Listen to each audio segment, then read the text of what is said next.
Hello everyone. आज की class में हम नदी द्वारा निर्मित स्थल रूपों को स्टडी करेंगे। रिवर प्रवाहित जल का एक फॉर्म है, यानी फ्लोइंग वाटर का एक फॉर्म है, और ये फ्लोइंग वाटर इरोजन भी करता है, ट्रांसपोर्टेशन भी करता है और डिपोजिशन भी करता है। ट्रांसपोर्टेशन में रिवर का एक कॉन्सेप्ट है कि अगर नदी के वेग को दुगना कर दिया जाए तो उसका जो ट्रांसपोर्टेशन है, यानी जो उसकी परिवहन क्षमता है, वो 64 टाइम बढ़ जाती है, यानी लगभग 6 टाइम। ये हमेशा याद रखिएगा। जैसे हमने पढ़ा था कि अगर नदी का वेग जो है, वो नदी का ढाल जो है और उसके वेग का संबंध जो कि दुगने का था, और यहां पर क्या है कि अगर उसका वेग दुगना कर दिया जाए, नदी का वेग अगर 2 गुना कर दिया जाए, ठीक, तो उसका ट्रांसपोर्टेशन, अब ट्रांसपोर्टेशन क्या हो जाएगा 6 टाइम, मतलब 2 multiply by 2 multiply by 2 multiply by 2 multiply by 2 multiply by 2, 4 8 16 32 और 64, तो ये कितना हो जाएगा 64, 6 गुना बढ़। हाँ हाँ, वही कह रहे हैं। लेकिन यहां क्या है, यहां ट्रांसपोर्टेशन है और वहां अपर्दन क्षमता है। वेग और किसका संबंध था, वो अपर्दन क्षमता का संबंध है, और ये क्या है, वेग और ट्रांसपोर्टेशन यानी परिवहन क्षमता है। ठीक है, तो नदी का वेग परिवहन क्षमता की, अगर नदी के वेग को दुगना कर दिया जाए तो उसकी ट्रांसपोर्टेशन कितनी हो जाएगी 64, 6 गुना ज्यादा बढ़ जाएगी, मतलब 6 टाइम, इसका 6 टाइम, तो 64 गुना हो गया। ठीक है, इसे गिलबर्ट की छठी शक्ति, इसे कहते हैं गिलबर्ट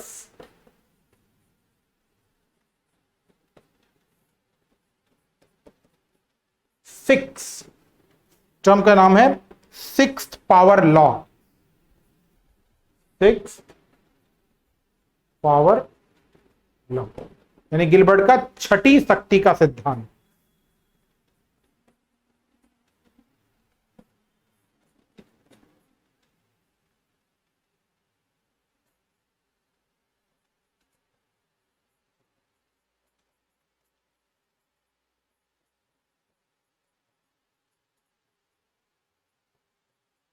गिलबर्ट का छठी शक्ति का सिद्धांत, तो कभी क्वेश्चन पूछा है गिलबर्ट की छठी शक्ति के सिद्धांत में महत्वपूर्ण बात क्या है, तो आप कहें, और किसका संबंध है, तो आप कहेंगे नदी का वेग और नदी की परिवहन क्षमता है, ट्रांसपोर्टेशन।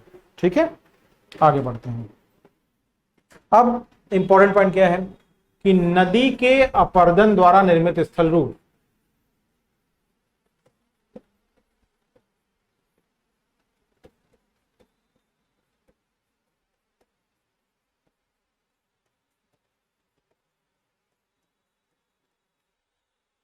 नदी के अपर्दन द्वारा निर्मित, इरोजन से।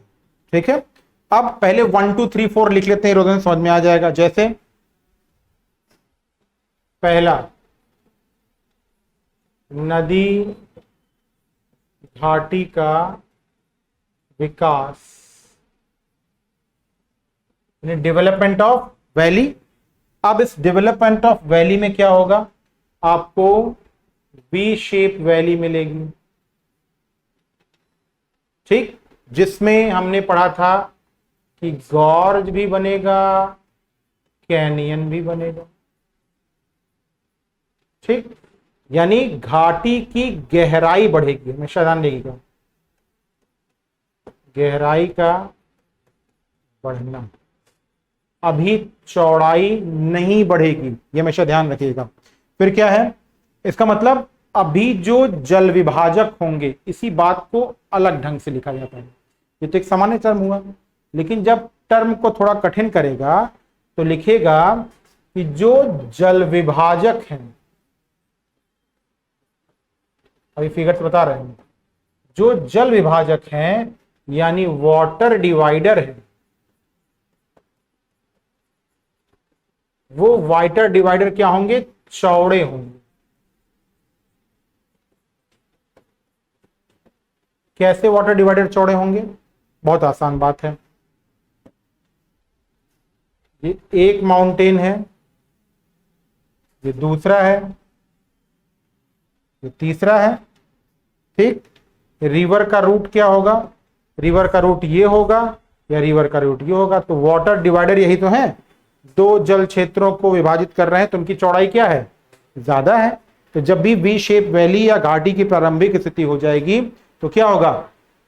घाटी के जल विभाजक अधिक बड़े होंगे, चौड़े होंगे। ठीक है, इसी एक टर्म में एक और, यानी इसी यूथ एज में जब घाटी का विकास हो रहा होता है तो एक अलग तरह की गतिविधि होती है जिसे हम कहते हैं सरिता अपहरण।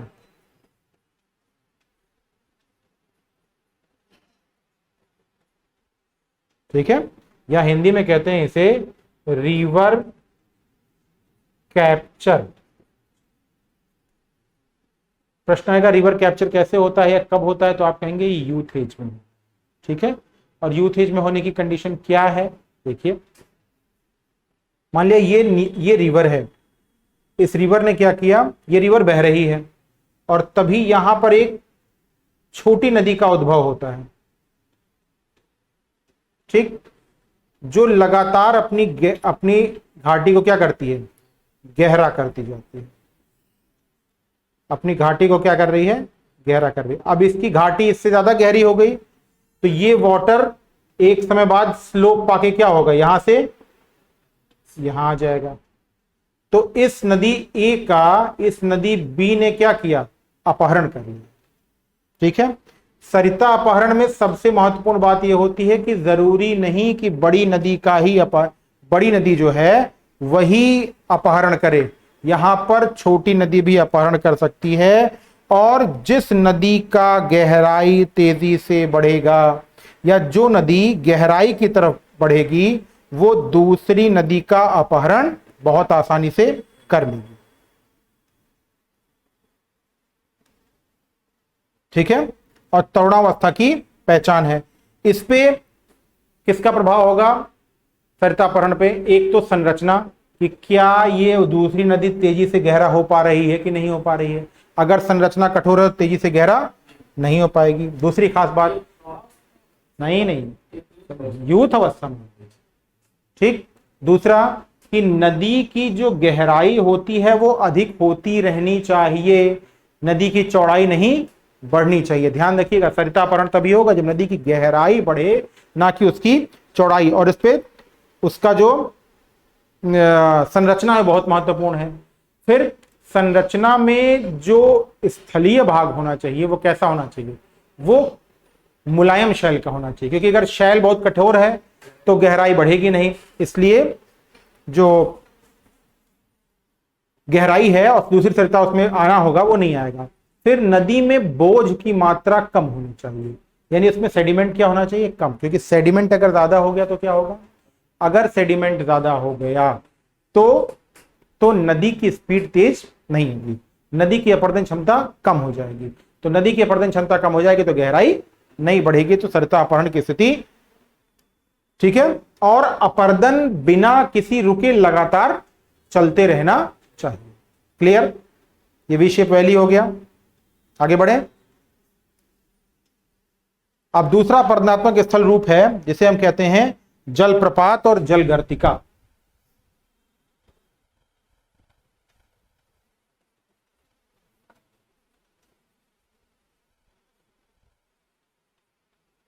वाटरफॉल और जलगर्तिका यानी पॉटहोल्स।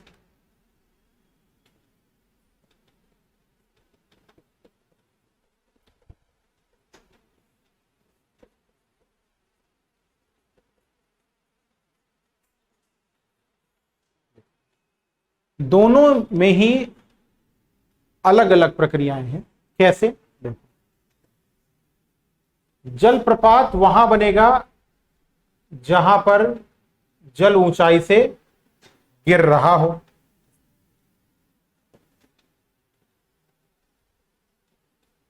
अलग अलग क्षिप्रिकाएं होंगी और जल क्या है? ऊंचाई से गिर रहा हो। ठीक है, जल ऊंचाई से गिर रहा होगा।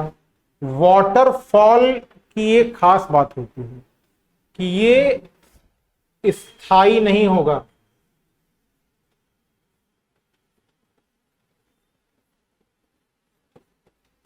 हमेशा ऐसा नहीं कि ये वाटरफॉल वहीं पे रहेगा। धीरे धीरे क्या होगा, जब अगर चट्टान बहुत कमजोर है तो धीरे धीरे क्या होगा, ये इस पार्ट को धीरे धीरे काट देगी और वाटरफॉल क्या हो जाएगा, पीछे हटता जाएगा। तो वाटरफॉल वेरी परमानेंट स्थिति नहीं होती है, ऐसा नहीं होगा कि हमेशा वो परमानेंट रहेगा या बना रहेगा। ठीक है। दूसरा, जलप्रपात के ठीक पहले का जो छोटी छोटी नदियों का क्षेत्र होता है इसे रैपिड कहते हैं या क्षिप्रिका कहते हैं। ठीक, जहां पर ये वाटरफॉल गिरता है वहां पर ऐसे गड्ढा बन जाता है। ठीक, इसे कहते हैं प्लंज पूल।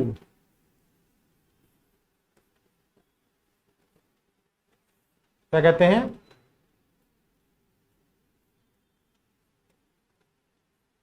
प्लंज पूल कहते हैं। किससे बनेगा प्लंज पूल, जब ऊपर से जल गिरेगा नीचे गहरा होता जाएगा तो जलप्रपात क्या होगा, प्लंज पूल बनाएगा। अब जलप्रपातों का वर्गीकरण भी है। जलप्रपातों का क्या है, वर्गीकरण। कैसे वर्गीकरण है देखिए। अच्छा, पहले पॉट होल्स भी समझ लेते हैं। पॉट होल्स, ये नदी है, नदी के जल की तली में कंकड़ पत्थर क्या है, घूमते चलते हैं। ठीक, जो वर्क करते हैं, ये जो कंकड़ है या जिसे हम पेबल कहते हैं, ये पेबल यहां पर गहरे गड्ढे बनते हैं। पॉट मतलब बर्तन, और बर्तन की तरह बनने वाले होल्स को हम क्या कहेंगे, पॉट होल।